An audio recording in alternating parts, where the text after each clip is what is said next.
many world-famed institutions that have been built by man, none is more sacred than that which has been alluded to as home, sweet home, the sentiment of which has been so beautifully enshrined in a song that is known the world over. The author of Home, Sweet Home was John Howard Payne, who lived much of his boyhood in this quaint old homestead at East Hampton, Long Island, New York. According to tradition, it was the memory of this old home that inspired Payne to write the simple poem, Home, Sweet Home, which was set to music by Sir Henry Bishop, a British composer. Consequently, Great Britain and the United States may jointly claim this immortal song, now known throughout the world as the song that breathes the universal sentiment of home, a sentiment that can be better understood and appreciated when it is seen in some of the quaint and more remote parts of the world. And it is with this thought that we journey to Ceylon, a delightful little island just off the southern coast of India, where simplicity is the keynote of home life, and Mother Nature is a most benevolent provider.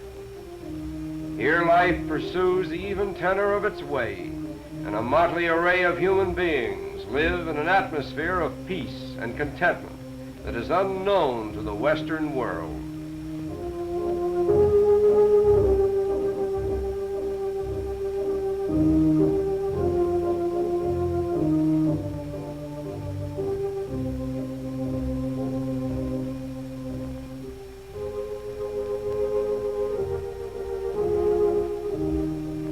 As in all countries, the proverbial homemakers are the women.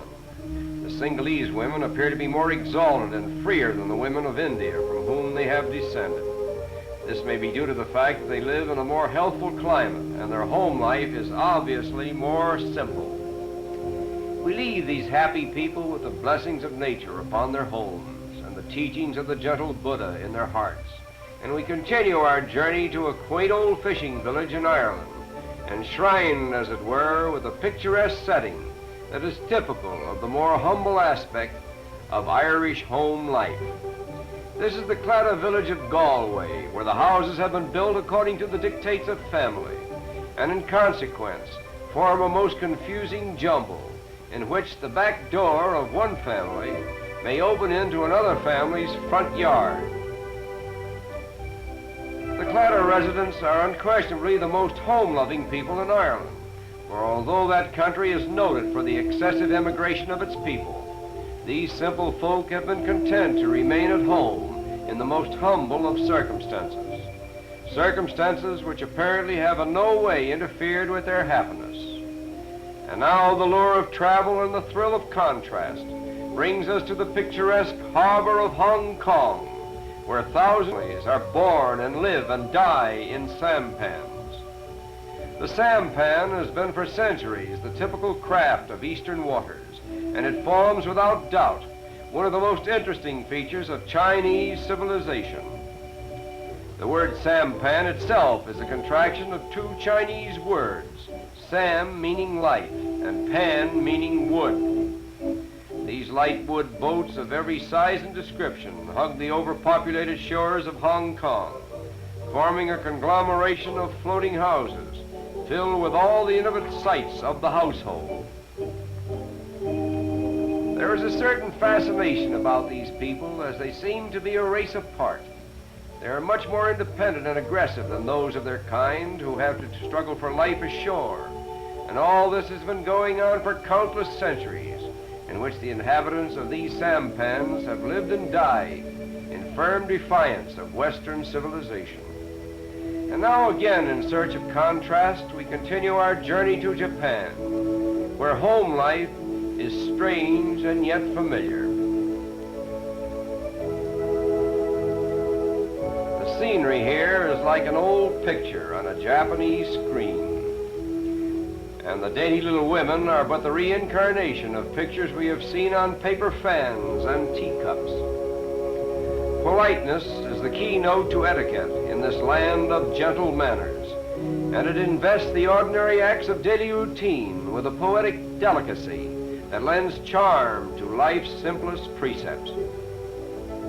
The life of the typical Japanese woman is obscure, but full of simple delights, the most exalted of which are the pleasing of her husband and the perfection of good manners. She has been brought up to regard marriage as a predestined affair, to be settled solely by her family. Therefore, matrimonial anxiety never concerns her. Neither does fashion, as the style of her dress never changes. The habitual sweetness and serenity of the Japanese women, therefore, may be due to the fact that they are not annoyed by the petty worries that are so common to women of the Western world. Unfortunately, however, Western influence is becoming more noticeable in the Japanese home. Tables and chairs, for example, are the latest innovation. Nevertheless, Japan has accepted the new without sacrificing the old, and the adoption of a foreign mode of thought has not so greatly affected the national life as it is universally supposed. But now our journey to the home sweet homes of the world is drawing to a close. We have only visited a few, but we have seen enough to realize that the home, regardless of where it is the foundation of human happiness, and we can think of no more fitting tribute to its perpetuation than the old homestead that inspired John Howard Payne to write his immortal poem, which has become one of the world's most famous songs. Mid pleasures and palaces, though we may roam, be it ever so humble, there's no place like home. A charm from the skies seems to hallow us there, which seek through the world is ne'er met with elsewhere. Home, home, sweet, sweet home. There's no place like home. There's no place like home.